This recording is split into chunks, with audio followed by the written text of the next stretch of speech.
Welcome to my channel royal SBC rides पे दोस्तों। ये बाइक मैंने अभी निकाली है जस्ट। इसको एक हफ़्ता ही हुआ है मात्र। अभी तक मैं इसको चला नहीं रहा था क्योंकि मैं अपनी पुरानी वाली बाइक चला रहा था। तो इसको चलाने का एक्सपीरियंस तो बहुत अच्छा रहा है। मेरी पुरानी बाइक मैं आपको बता दूं, टीवीएस स्पोर्ट्स में चलाता हूं और उसके बाद से एकदम से हंटर 350 पे स्विच करना बहुत ही ज़्यादा मज़ेदार है यार।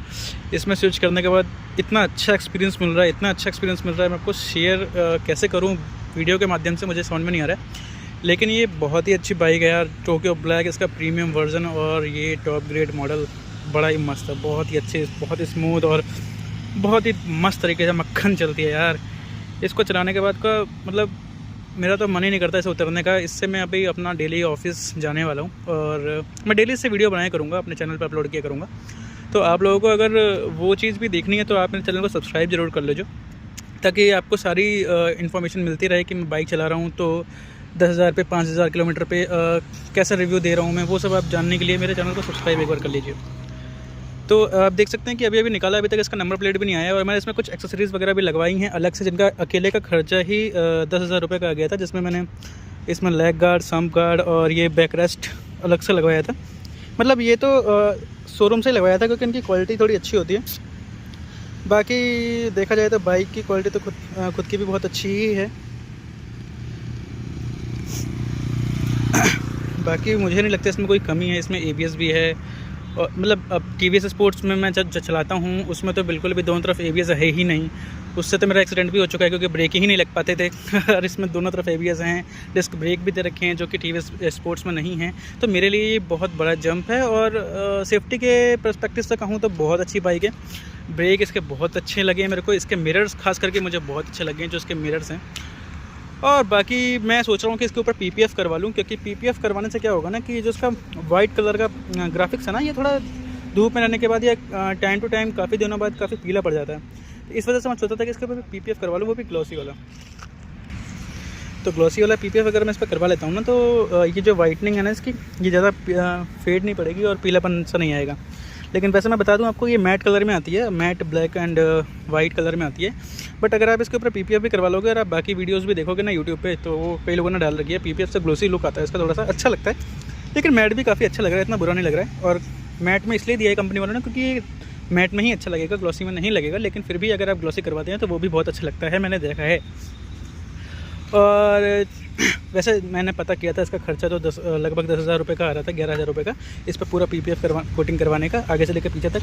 PPF में खास बात ये होती है कि कोई भी माइनर स्क्रैच आते हैं तो आपकी बाइक पे कोई फ़र्क नहीं पड़ता है और उसको आपकी बाइक को ये येलोइश होने से भी बचाता है। और मेरे लिए तो ये सब कुछ नया है, मैं अभी सीख ही रहा हूँ और मेरा ब्लॉग का फर्स्ट वीडियो है ये मेरे चैनल पे लिए। तो प्लीज़ उसको सब्सक्राइब कर दीजिए ताकि मैं इससे मोटिवेटेड रहूँ और आपको और भी आगे वीडियोज़ ऐसी ला के देता रहूँ। इसका बैक रेस्ट भी है जो कि 2600 तक का मेरे को पड़ा था, ये मैंने अलग से लिया है लॉक, हेलमेट लॉक लगाने के लिए। और बाकी सब ठीक है। मेरे को नहीं लगता कि लेग गार्ड आपको नया लगवाने की ज़रूरत है, चाहे बाहर से लगवाने की ज़रूरत है। जो कंपनी दे रही है ना वो अच्छा होता है, बेस्ट होता है। क्योंकि जो मार्केट से आप आफ्टर मार्केट ख़रीदते हैं ना लेग गार्ड, उसमें दिक्कत ये आती है ना कि वो बहुत हार्ड होते हैं और जैसे ही अगर आपकी बाइक कहीं क्रैश करती है, चाहे ठोकर लगती है, ठुकते हो आप कहीं पे, तो वो सीधा आपके चेसिस पे इफेक्ट डालते हैं और चेसिस आपका मुड़ जाता है, जिसकी वजह से आपकी बाइक को काफ़ी नुकसान होता है। लेकिन ये जो कंपनी फिटेड लेग गार्ड होते हैं ना, इसमें क्या होता है कि ये थोड़े से ना बैंड हो जाते हैं, तो ये सारा शॉक एब्जॉर्व करते हैं और बाइक को कुछ नहीं होता है। जो नुकसान होता है इनको होता है और इसको आप रिप्लेस करा के दोबारा लगा सकते हैं। लेकिन अगर वो बाहर से लेंगे, वो आपकी बाइक के चेसिस को ख़राब कर देगा, जिसकी वजह से आपकी बाइक का चेसिस ख़राब हो जाएगा, तो आपको ज़्यादा नुकसान हो जाएगा। वो आपको तो प्रोटेक्ट करेगा ही, लेकिन आपकी बाइक को ख़राब कर देगा। इसलिए ये चीज़ लगवाइए। जो शॉक एब्जॉर्बर हैं, जो इंजीनियरिंग जिन्होंने पढ़ी होगी उनको पता होगा। मैं बता दूं कि मैं मैकेनिकल इंजीनियर हूं, तो मुझे इन चीज़ों के बारे में थोड़ा बहुत तो नॉलेज है ही, क्योंकि डिप्लोमा ही किया हुआ है भाई तो बाकी चीज़ों के पर्सपेक्टिव से बोलूँ तो यार बाइक बहुत बढ़िया है। मैं यहाँ पे खुले में अभी राइड करने आया हूँ। इसकी जब तक नंबर प्लेट आती है तब तक तो मैं इसको फर्स्ट सर्विस तक भेज ही दूँगा। अभी तक ये मैंने इसको ज़्यादा चलाया भी नहीं है, आप देख सकते हैं पूरा का पूरा। इसमें मात्र ये 40 किलोमीटर, 37.6 किलोमीटर ही चला है। तो अभी तो इतना ही है। अभी मैं इसको चलाता हूँ धीरे धीरे और व्लॉग बनाऊँगा और लंबे लंबे इसका और भी रिव्यू दूँगा, और जितनी भी वीडियोस देखनी है, अगर आपको इन्फॉर्मेटिव वीडियो लगी है या इसके बारे में और भी चीज़ें बताऊंगा कि कैसे आप पैसे कम करवा सकते हैं शोरूम पे, आपको बाइक की सस्ती कैसे पड़ सकती है।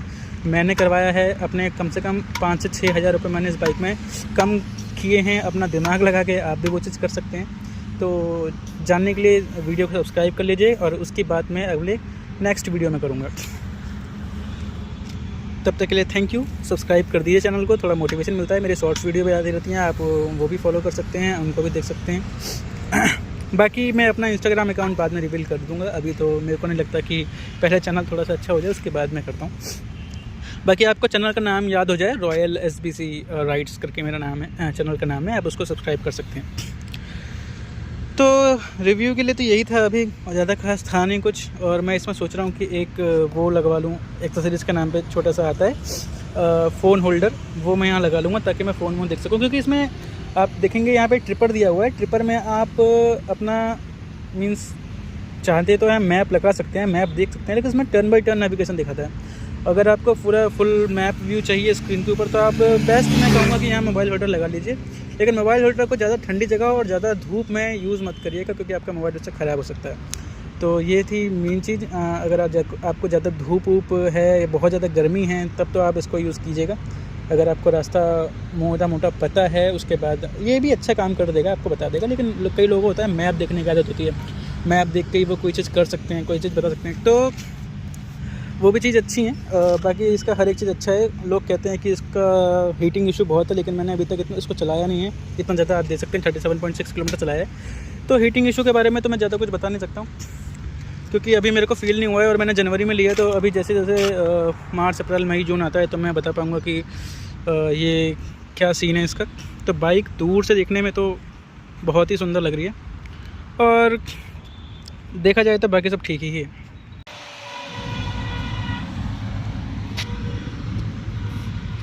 इसकी गद्दी भी जो है काफ़ी कुशनिंग बहुत अच्छी है, इसकी बहुत मुलायम है, बहुत आरामदायक है। मैं इस पर मम्मी को भी बैठा सकता हूँ आराम से, और मम्मी को इस पर बैठने के बाद ना इससे पैर बहुत अच्छे से आते हैं। मैंने अलग से लगवाया, 300 रुपये 400 रुपये का मंगवाया था मैंने अमेज़न से, जो कि बहुत ज़्यादा बेनिफिशियल है। मम्मी इस पर चढ़ जाती हैं और ये लग जाता है आराम से।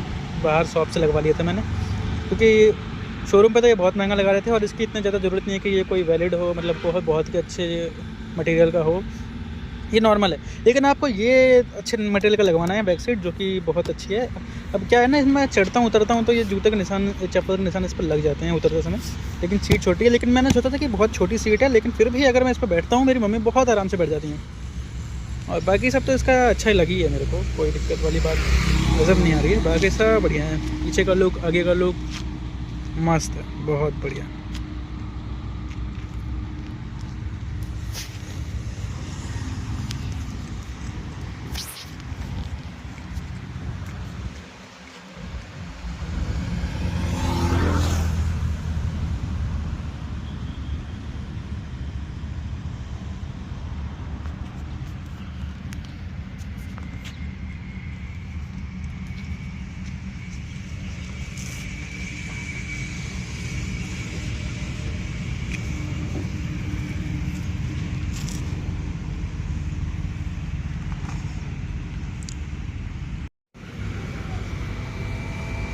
चलिए इस पर बैठ के देखते हैं कि कैसा फील आता है। इसकी कुशनिंग तो बहुत अच्छी है, और जैसा कि मेरी हाइट जो है 5 फुट 4 इंच की है, तो मेरे लिए तो ये बाइक बहुत ही कंफर्टेबल है, और हैंडलिंग इसकी बहुत अच्छी है मेरे लिए। मतलब ऐसा है कि मैं इस बाइक को बहुत ईजिली चला सकता हूँ। 5 फुट 4 इंच की है, और 5 फुट 3 इंच 2 इंच का भी कोई बंदा होगा तो बहुत ईजिली चला लेगा, क्योंकि मेरे पैर जो हैं काफ़ी अच्छे आ रहे हैं। तो थोड़ा सा 1-2 इंच छोटा भी होगा तो वो ऐसे पैर करके आ सकता है, लेकिन आ जाएगा, चला लेगा वो आराम से। तो ये थी कुछ नॉर्मल सी बात। बाकी मैं बाइक चला के आपको थोड़ा दिखा देता हूँ, क्योंकि मेरे पास कोई माउंटिंग की एक्सेसरीज़ नहीं है, अभी मैंने स्टार्ट किया है, तो मैं क्या ही आपसे छुपाऊँ। कुछ भी एक्सेसरीज अभी मैंने है नहीं, ना ही हेलमेट है, ना माउंटिंग है। तो उसके लिए तो यही है कि मैं अभी हाथ से पकड़ के चला रहा हूँ। लेकिन एक बार बाइक स्टार्ट करूँगा, उसके बाद मैं आपको वीडियो बना के दिखाता हूँ, क्योंकि थोड़ा सेफ्टी फर्स्ट है ना। अभी उसके बाद धीरे धीरे मैं अपनी एक्सेसरीज़ खरीद रहा हूँ। और इस बटन से तो यार ये इंडिकेटर ऑन हो जाते हैं सर, वाह बढ़िया यार। इससे इंजन कट ऑफ होता है, यहाँ पे इंजन स्टार्ट होता है, हॉर्न है, पास है, और इंडिकेटर्स हैं। बाकी सब ये नॉर्मल फैसिलिटीज़ हैं जो कि मैं आपको दिखा दूँ। सामने से कोई आ रहे हैं, मेरे को थोड़ी शर्म भी आती है, स्टार्टिंग वीडियो बना रहा हूँ तो इसलिए मैं थोड़ा वीडियो पॉज करता हूँ, उनके निकल जाने देता हूँ, उसके बाद मैं आपको आगे की वीडियो दिखाता हूँ कि कैसा सीन रहता है चलने पे। और बाकी मैं ऐसे ही और वीडियोस बनाऊंगा। डेली मैं ऑफिस जाऊंगा 30 किलोमीटर और 30 किलोमीटर वहाँ से आऊँगा, तो मैं आपको नाइट का व्यू, दिन का व्यू कैसा चल रहा है, रात के लाइट्स, हेडलाइट्स, एक्सेसरीज़ क्या क्या कितने कितने की हैं, सब बता दूंगा। बाकी चैनल को सब्सक्राइब कर लीजिए, मैं आपको सारी इन्फॉर्मेशन अपने चैनल पर देता रहूँगा। Thank you. तो मैं आपको चालू करके दिखा देता हूँ इसका एग्जॉस्ट साउंड कैसा आता है। तो जैसा बुलेटों में आता है इतना तेज़ आवाज़ आती है, इसकी ऐसी नहीं है, बहुत शांत आवाज़ है। आपको इसको ले सकते हैं बहुत सस्ते में और बहुत ही किफ़ायती और बहुत ही अच्छी बाइक है। मजबूत भी है और बुलेट के जैसा इंजन भी है इसका। बुलेट नहीं है लेकिन इसको कई लोग रॉयल एनफील्ड के नाम पर बुलेट नाम दे देते हैं, जबकि ये हंटर है। ये बुलेट बिल्कुल भी नहीं है, नॉर्मल बाइक से थोड़ी ऊपर है लेकिन बुलेट से नीचे है, काफ़ी सस्ती भी है, थोड़ी सी उनसे हल्की भी है। तो इसका एग्जॉस्ट साउंड ज़्यादा तेज़ नहीं है, जो कि बहुत अच्छी बात है, क्योंकि मेरे को ज़्यादा तेज़ आवाज़ पसंद बिल्कुल भी नहीं है। मेरी मम्मी बैठेंगे उनको भी ये इरीटेटिंग लगेगा, लेकिन इसलिए इसकी आवाज़ धीरे है तो इतना इरीटेटिंग है नहीं। सीट भी ठीक ठाक है, दो जने आराम से बहुत प्यार से बैठ जाते हैं। थोड़ा बहुत सामान हमको रखना होगा तो मैं सोचता हूँ कि सामान रखूँगा कैसे इसके ऊपर, क्योंकि पीछे इसकी लाइट अगर मैं सामान यहाँ रख देता हूँ तो ये टूटने का डर रहता है। मेरे को यहाँ बांधने के लिए मुझे कोई जुगाड़ करना पड़ेगा कि मैं यहाँ रख के और इस तरीके से बांधूँ कि इसमें चिपक जाए और जो बंदा बैठा है यहाँ बैठ जाए। क्योंकि अगर मैं यहाँ सामान लटका देता हूँ तो इसका एग्जॉस्ट जो है वो सामान को नीचे से जला देगा, जिस वजह से मैं बंद कर देता हूँ। यार पेट्रोल बहुत खाती है ये, पेट्रोल इतना नहीं देना है हमको, बहुत महंगा आ रहा है पेट्रोल यार, बहुत महंगाई बढ़ गई है। तो नहीं यार, ये आवाज़ इसकी नहीं है, वो आवाज़ ट्रैक्टर जा रहा है वहाँ पे उसकी आ रही है, और क्योंकि थोड़ा ऐसे साउंड आता है। तो अभी तो मैंने बाइक बंद कर दी है, बट थोड़ी सी भी ये पानी में जाती है चाहे गंदगी में जाती है ना, इसमें कीचड़ थोड़ा ज़्यादा लग जाता है, इसका भी ध्यान थोड़ा सा हमको देना है। बाकी तो यार बहुत ही बढ़िया चीज़ है, हर एक चीज़ बढ़िया है, मेड इन इंडिया बाइक है। परचेस करो और अपने लिए सब कुछ करो, मस्त रहो जीवन में। पैसा है तो ले लो, क्योंकि बाद में कोई चीज़ लोगे तो कोई फ़ायदा नहीं है, बाद में चाय ठंडी पड़ जाती है यार, बाद में फूल मुरझा जाते हैं। ये डायलॉग मैंने कहीं से पढ़ा था, कहीं से सुना था, वही लपेट रहा हूँ इस वीडियो में, लेकिन कहीं से भी सीखा था यार। आपकी काम की चीज़ है, बाद में मत करो, शौक़ अपने पूरे करो। मेरा भी शौक़ है, पूरे कर रहा हूँ आराम से, जो भी हैं चीज़ें ठीक है। अभी नहीं करूँगा तो कब करूँगा यार, तो यही उम्र है, उम्र निकल जाएगी फिर आपको मन भी नहीं करेगा बाइक लेने का। इसलिए जो भी है अभी कर लो, यही बेस्ट टाइम है।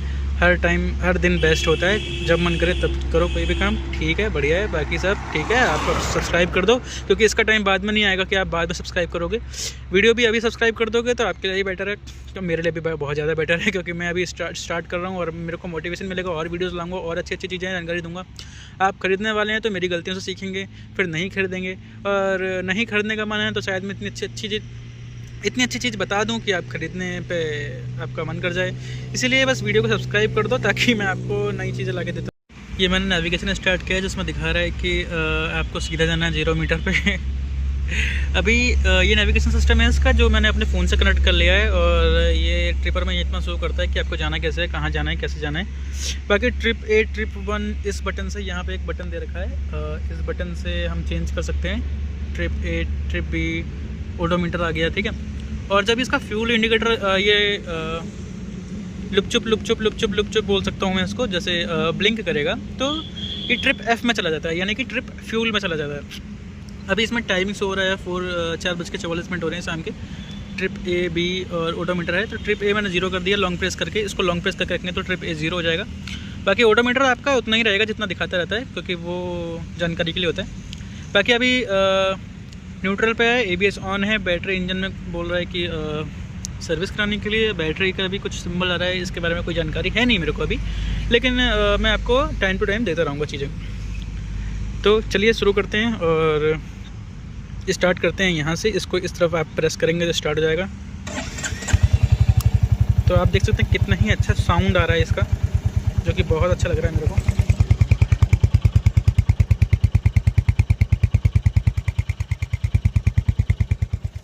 मैं एक बार आपको उतर के भी दिखा देता हूँ, खैर अभी तो नहीं, लेकिन मैं आपको थोड़ी देर में दिखाता हूँ।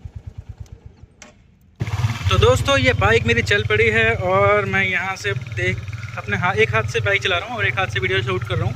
तो अभी क्योंकि मेरे पास कोई माउंटिंग नहीं है, हवा की आवाज़ भी आपको आ सकती है, कोई प्रॉपर साउंड नहीं आएगा, इसीलिए बता रहा हूँ। थोड़ा सा है प्रॉब्लम मेरे साथ, लेकिन अभी फर्स्ट व्लॉग है, आप इसको थोड़ा सपोर्ट कीजिए। मैं जैसे ही माउंटिंग्स मंगवाई है मैंने एलिमेंट में लगा के, आपको नेक्स्ट वीडियो उसी के साथ दिखाऊंगा। आज सैटरडे है, मेरी छुट्टी है, इसीलिए बस मैं थोड़ा सा चला के सोचा कि वीडियो बना लेता हूँ, बस यही चीज़ थी और कुछ नहीं।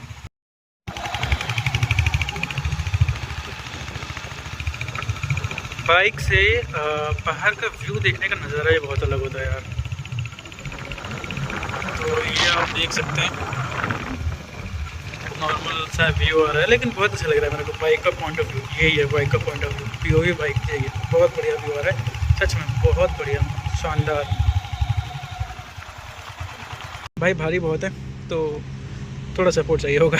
स्टार्टिंग में मेरे को बहुत भारी लग रही है क्योंकि मैंने जो चलाई है वो टीवीएस स्पोर्ट्स है और उसका वजन कुछ भी नहीं है यार, 100 किलो 110 किलो है और इसका वजन 182 किलो है। तो मैं जिम वाला बंदा तो हूँ नहीं और मैं जिम करता नहीं हूँ, तो मेरे लिए थोड़ी सी ये भारी लगती है। जिस वजह से थोड़ा सा भारी है, लेकिन एक महीना कह रहा हूँ यार, एक हफ्ते की प्रैक्टिस है। देखिए अभी मैंने एक हाथ से ही कर लिया इसको सीधा, तो एक हफ्ते की प्रैक्टिस है बस, उसके बाद आदत से पड़ जाएगी। मेरे को तो जिम जाने की जरूरत भी नहीं पड़ेगी और इससे मेरी जिम भी हो जाएगी। तो बाकी सब इसमें बढ़िया ही है। सब्सक्राइब कर दो चैनल को और मज़े करो। नेक्स्ट वीडियो फिर अपलोड करूँगा, फिर देखना। अभी शॉर्ट्स भी आ रही हैं, बहुत सारी शॉर्ट्स आएंगी, वो भी देख लेना। बाकी ये मेरा नॉर्मल सा रिव्यू था। रिव्यू क्या था, मैंने बस बता दिया कि मेरे को कैसा फील हो रहा है। मेरे को काफ़ी अच्छा फील हो रहा है बाइक लेने के बाद। और सारा इशू मैंने इसका देखा था, इतना कोई इशू है नहीं। 30 का माइलेज दे देगी आराम से, 30 से ऊपर का दे देगी। अच्छा चलाओगे तो मेरा हाईवे का ज़्यादा सीन है तो मेरा कुछ ज़्यादा ही देगी, 30 से 32 दे देगी। हीटिंग का इशू की बात करते हैं तो हीटिंग का इशू तो होना ही है। वो तो सदाबहार चीज़ें हर बुलेट में और हर रॉयल इनफील्ड की 350 सीसी या उससे ऊपर की सीसी में बाइक में होता है। लेकिन वो इंजन एयर कूल्ड होना चाहिए, सारी बाइक्स में नहीं होता। तो एयर कूल्ड इंजन है और आप इसको तेज़ भगाओगे, तेज़ चलाओगे और रेस ज़्यादा दोगे तो फिर तो ये हीट करेगा ही करेगा। तो मैं अपना सजेशन देता हूँ कि आप नॉर्मल सी पैंट पहन के, जीन्स पहन के चला लीजिएगा। वैसे भी इसका पैडल पैर रखने का पीछे की तरफ है, तो अगर आप इसमें पीछे की तरफ पैर रखते हो तो आपके पैर पे इतनी हीटिंग नहीं आएगी। आप ब्रेक मारने के लिए ऐसा कर लोगे तो इतनी हीटिंग भी नहीं आएगी। लेकिन ठीक है यार, लोग बोलते हैं कि आती है, तो मुझे पता नहीं आती होगी यार। मैं भी चलाऊंगा, अपना रिव्यू दूंगा, आपको बिल्कुल ऑनेस्ट रिव्यू दूंगा। तो आप उसके लिए मेरे चैनल को सब्सक्राइब कर लीजिए। रॉयल SBC राइड्स चैनल का नाम है। सब्सक्राइब करके मेरे को मोटिवेशन दीजिए। और सामने से कुछ लोग आ रहे हैं और मैं आपको बाइक का पॉइंट ऑफ व्यू भी दिखाऊंगा कि दिन में कैसे चलती है, रात में कैसे चलती है, रात की हेडलाइट्स कैसी कैसी हैं, हर तरह का आपको रिव्यू दूंगा। आप चैनल को बस सब्सक्राइब करके बने रहिए हमारे साथ। जय हिंद, जय भारत, थैंक यू।